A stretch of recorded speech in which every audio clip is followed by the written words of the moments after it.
Travel ব্যাগে পলিথিনে মোড়ানো অলিমিয়া বয়স ৩৫ নামের যুবকের মাথাবিহীন ৮ টুকরো লাশ পড়ে থাকা ব্যাগ থেকে দুর্গন্ধ বের হলে স্থানীয় লোকজন পুলিশকে খবর দেয়। ট্রাভেল ব্যাগে পলিথিনে মোড়ানো অবস্থায় যুবকের অর্ধগলিত ও মাথাবিহীন ৮ খণ্ড বিভক্ত লাশ দেখতে পায়। ভিকটিম অলি আহমেদ আসামি আপেল মাহমুদ সাদেকের স্ত্রীর চরিত্র সম্পর্কে খারাপ কথা বলায় এবং আসামি আপেল মাহমুদের ভাগিনাকে খুন করার পরিকল্পনা জানতে পারায় এবং আসামি সাজ্জাদ হোসেন রনিকে ভিকটিম অলি ২ থেকে ৩ বছর পূর্বে লোকজন দিয়ে মারধর করায় আপেল মাহমুদ ও রনি পূর্ব পরিকল্পনা অনুযায়ী ভিকটিম অলি মিয়াকে হত্যা করে। ভিকটিম অলিকে ট্রেনের নিচে চাপা দেওয়ার জন্য রেল লাইনে নিয়ে যায়। তারা ৩ জন একসাথে সকালে নাস্তা করে এবং নাস্তার পরে আসামি আপেলের স্ত্রী রান্নাঘরে থাকা অবস্থায় আসামি আপেল ও রনি পূর্ব পরিকল্পনা অনুযায়ী তাদের রুমের দরজা বন্ধ করে ভিকটিম অলিকে বিছানায় ফেলে দড়ি ও বেল্ট দিয়ে পা বেঁধে বালিশ চাপা দিয়ে শ্বাসরোধ করে হত্যা করে।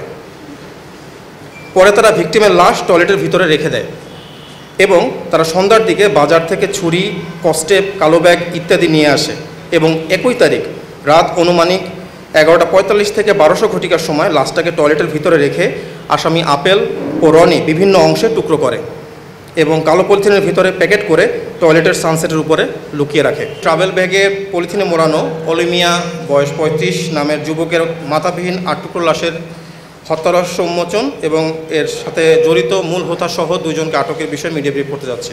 ৮ই অগস্ট ২০২৫ তারিখ শুক্রবার সকাল ৯:৩০টার দিকে গাজীপুরের টঙ্গী পূর্ব থানাধীন টঙ্গী টু কালীগঞ্জগামী আঞ্চলিক মহাসড়কের উপর মাসিমপুর এলাকায় স্টেশন রোড হাজি বিরিয়ানি হাউস ও নান্না বিরিয়ানি হাউসের সামনে দুটি ট্রাভেল ব্যাগ স্থানীয় লোকজন পড়ে থাকতে দেখে।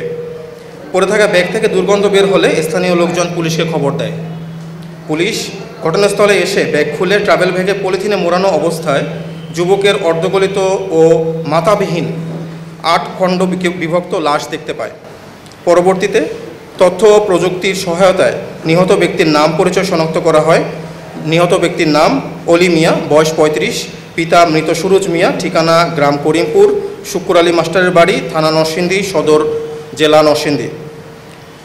প্রাথমিকভাবে ধারণা করা হয় যে হত্যাকাণ্ডটি পূর্ব পরিকল্পিত এবং লাশ গুম করার উদ্দেশ্যে মাথার অংশ দুষ্কৃতিকারীরা অজ্ঞাত স্থানে লুকিয়ে রাখে।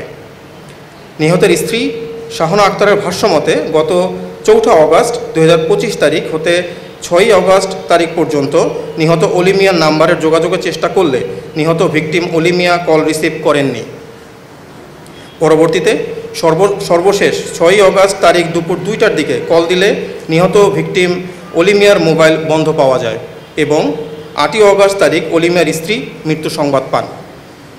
উক্ত ঘটনার প্রেক্ষিতে নিহতের স্ত্রী শাহানা আক্তার বয়স ২৯ বাদী হয়ে টঙ্গী পূর্ব থানায় হত্যা মামলা দায়ের করেন।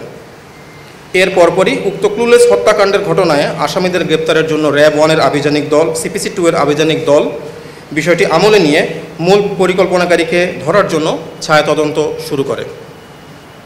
এরই ধারাবাহিকতায় ৯ আগস্ট ২০২৫ তারিখ র্যাব ১ উত্তরা ঢাকা আভিযানিক দল গোপন সংবাদের ভিত্তিতে জানতে পারে যে টঙ্গী পূর্ব থানার মামলা নং ১২ তারিখ ৯ আগস্ট ২০২৫ ধারা ৩০২, ২০১/34 পেনাল কোডের ক্লুলেস হত্যাকাণ্ডের ঘটনার মূল হোতা আসামি ১ আপেল মাহমুদ সাদেক, বয়স ৪২, পিতা মোহাম্মদ আব্দুল মোতালেব, মাতা নার্গিস আক্তার, গ্রাম করিমপুর, থানা নরসিংদী সদর, জেলা নরসিংদী।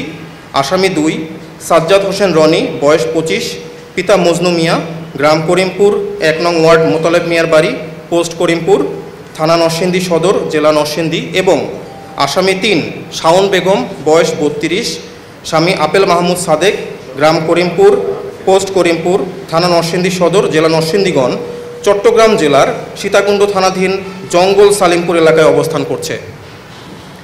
উক্ত গোপন সংবাদের ভিত্তিতে র্যাব ১ উত্তরা ঢাকা এবং র্যাব ৭ চট্টগ্রামের যৌথ আভিযানিক দল বর্ণিত স্থানে অভিযান পরিচালনা করে ২১ তারিখ আনুমানিক দুপুর ১৪:৩০ ঘটিকায় সময় উক্ত আসামিদেরকে গ্রেপ্তার করে।